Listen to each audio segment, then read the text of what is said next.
Member, అదేవిధంగా ప్రస్తుత శాసనమండలి సభ్యులు శ్రీ సోము వీర్రాజు గారికి మనందరి తరఫున కూడా ప్రత్యేకమైన ధన్యవాదాలు తెలియజేస్తూ, ఈరోజు ప్రధానంగా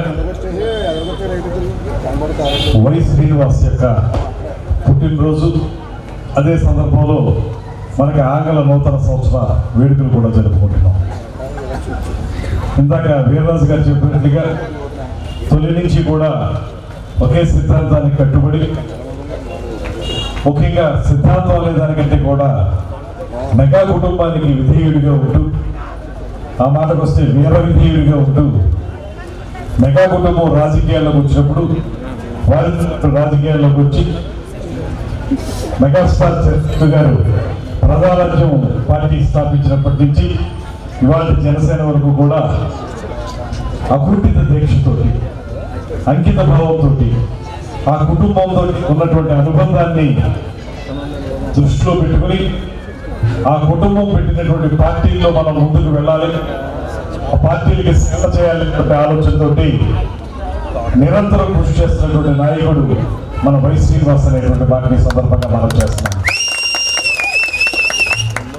నిజానికి ఇప్పుడు ఇక్కడ వేదిక మీద ఉన్న నాయకుల్లో వీర్రాజు గారు అలాగే ఒకే పార్టీలో తొలి నుంచి ఆయన యువకుడిగా ఉన్న దగ్గర నుంచి అదే పార్టీలో ఉండటం, సిద్ధాంతాలని వంట పట్టించుకోవటం, వాటిని ప్రజలకు తీసుకెళ్ళటం. అదేవిధంగా వైశ్యులు కూడా తొలి నుంచి కూడా మెగాస్టార్ కుటుంబం అనేటువంటి దానికే ఆనాటి నుంచి వాటి వరకు కూడా అదే విధానంలో నడిచినటువంటి నేపథ్యాన్ని కూడా చూడాలి. సరే, ఇక్కడ నేను మాట్లాడుతున్న నేను 2-3 సిద్ధాంతాలతో ప్రయాణం చేస్తున్నప్పటికీ మీరిద్దరూ మాత్రం ఒకే సిద్ధాంతంతో, వారి నమ్మిన సిద్ధాంతంతో వెళ్ళినటువంటి వ్యక్తులు. అందువల్ల వారిద్దరూ ఉండగా మాట్లాడడం నాకు చాలా సంతోషం కలిగిస్తుంది. ముఖ్యంగా వై శ్రీనివాస్ తాను ఏ పదవిలో ఉన్నాడు, లేకపోతే ఏ మేరకు ఏ పరిధి వరకు పనిచేస్తున్నారో ఆ విషయాల్లో క్షుణ్ణంగా పరిశీలించి లోతైన అధ్యయనం చేసి ఆ పరిధి మేరకు అద్భుతంగా పనిచేసేటువంటి నాయకుల్లో వై శ్రీనివాస్ ముఖ్యుడు అనేటువంటి మాటకి సందర్భంగా నేను. అందుకే ఆ రోజు ప్రజారాజ్యంలో కానీ ఇవాళ జనసేన పార్టీలో కానీ కార్యకర్తలతో మమేకమై కార్యకర్తలతో కలిసి ప్రయాణం చేయడం అనేటువంటి విధానాన్ని తొలి నుంచి వంట పట్టించుకున్నటువంటి వ్యక్తిగా ఇవాళ ఒక ప్రత్యేకతను తను తెచ్చుకోగలిగాడు.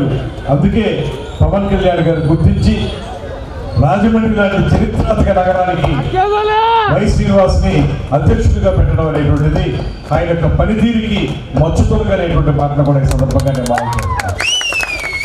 ఆ వచ్చినాటి నుంచి తర్వాతి కాలంలో ఎన్నికలు వచ్చాయి.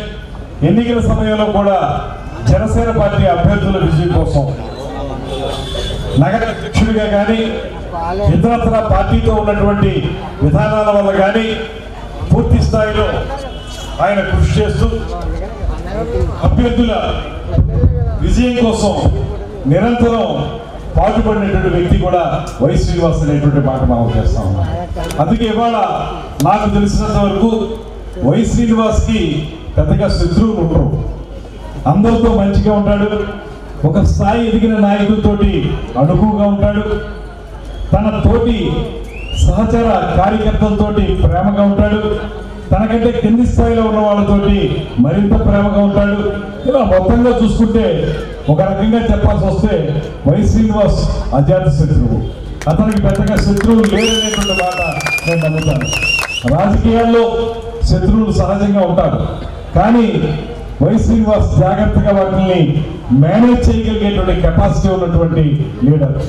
అందువల్ల ఇవాళ కూడా తను తప్పుటడుగులు వేస్తున్నాడని కానీ, లేకపోతే పార్టీ విధానాలు అతిక్రమించి ప్రయత్నిస్తున్నాడని కానీ ఎక్కడ కూడా వినపడదు.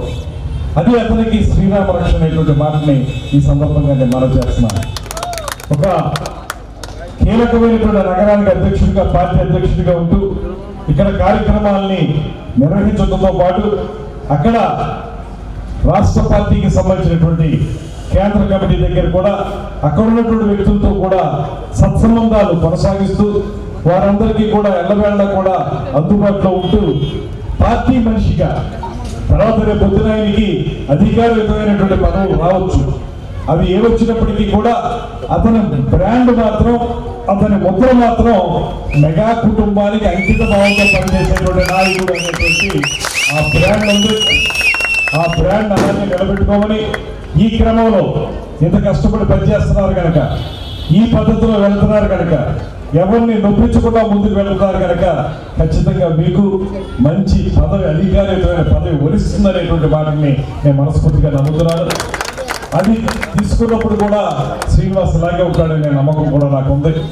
ఆ విధంగా శ్రీనివాస్ని మంచి పదవిలో చూడాలని, ఉన్నత స్థానంలో చూడాలని మనస్ఫూర్తిగా కోరుకుంటూ, ఇందాక వీర్రాజు గారు చెప్పినట్లుగా ఇవాళ గతం కంటే ఎక్కువగా ప్రతి చోట కూడా శాసనమండలి సభ్యులుగా వారి దగ్గరికి కానీ, మంత్రిగా నా దగ్గరికి కానీ, ఎమ్మెల్యేల దగ్గరికి కానీ అశేషంగా జనం వచ్చారు, శుభాకాంక్షలు తెలియజేశారు. 2025 కంటే 2026లో ఎక్కువ వచ్చారు. కారణం ఏంటంటే ప్రజల్లో సాటిస్ఫాక్షన్ లెవెల్ బాగా ఉంది అనేటువంటి మాట నాకు ఎవరు అనిపించింది. కారణం ఏంటంటే రోజుల్లో అధికారంలోకి వచ్చిన తొలి రోజుల్లో కొద్దిగా మనం సూపర్ 6 కార్యక్రమాలను అమలు చేయడానికి కొంత ఇబ్బంది పడ్డామేమో, కానీ క్రమక్రమేణా ఒక్కొక్క దాన్ని అమలు చేసుకుంటూ స్త్రీ శక్తి అనేటువంటి కార్యక్రమంతో పీక్ లెవెల్కి వెళ్ళింది. అన్నదాత సుఖీభావ కార్యక్రమం, కిసాన్ మన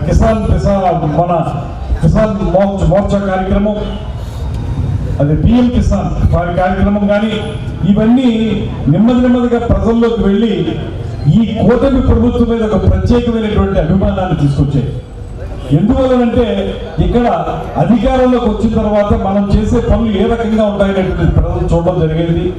ఆ చూసిన క్రమంలో ఒక పక్కన ముఖ్యమంత్రిగా చంద్రబాబు నాయుడు గారు తెలుగుదేశం పార్టీ రిప్రజెంట్ చేస్తూ ఉంటే, మరో పక్కన ఉప ముఖ్యమంత్రిగా జనసేన పార్టీని రిప్రజెంట్ చేస్తున్నటువంటి పవన్ కళ్యాణ్ గారు, వీరిద్దరికీ సంపూర్ణమైన సహకారం ఇచ్చి ఈ రాష్ట్రాన్ని ముందుకు తీసుకెళ్లాలనేటువంటి ఆలోచనతోటి మనకు ఎంతో సహాయపడుతున్నటువంటి ప్రధానమంత్రి నరేంద్ర మోడీ గారు.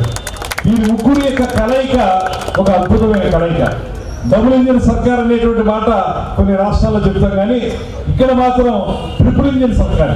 ఎందుకంటే ముగ్గురు నాయకుల యొక్క నేతృత్వంలో కూటమి ప్రభుత్వం అద్భుతంగా ముందుకు వెళ్తా ఉంది. ఎక్కడైనా మనం ఇబ్బంది పడుతున్న సమయంలో ఆదుకుంటున్నటువంటి కేంద్ర ప్రభుత్వం కూడా మన ముందు ఉంది. అమరావతిని పట్టాలెక్కించడానికి కానీ, పోలవరం ప్రాజెక్టు పట్టాలెక్కించడానికి కానీ కేంద్ర ప్రభుత్వం ఇస్తున్నటువంటి సహకారం మర్చిపోవడానికి వీల్లేదు. మనం అంత అద్భుతంగా సహకారం ఇవ్వడం వల్లే ఇవాళ మనం ఒక కంఫర్టబుల్ జోన్లో ఉన్నాం, సౌకర్యవంతమైనటువంటి జోన్లోకి వచ్చాం.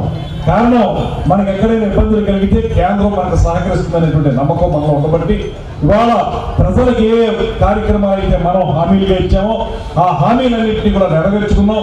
అందుకే మొన్న క్యాబినెట్ మీటింగ్ లో కూడా ముఖ్యమంత్రి గారు చెప్పారు, 2025లో ఒక్కొక్క కార్యక్రమాన్ని పట్టాలెక్కించాం, వాటిని వేగవంతం చేసేటువంటి కార్యక్రమాన్ని 2026లో చేపడతామనేటువంటి మాట వారు చెప్పడం జరిగింది.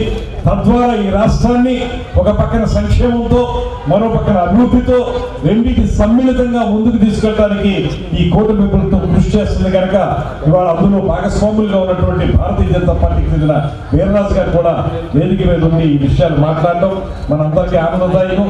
తెలుగుదేశం, జనసేన, భారతీయ జనతా పార్టీల కలయిక ఇదే రకంగా కొనసాగి భవిష్యత్ తరాల వారికి కూడా ఉపయోగపడేటువంటి పరిపాలనని, సుపరిపాలన అందించాలనేటువంటి మాటని మరొకసారి తెలియజేసుకుంటూ, మరొక మారు మిత్రుడు, చిరకాల మిత్రుడు, నాకు ఒకే ప్రాంతంలో ఉండేవాళ్ళం.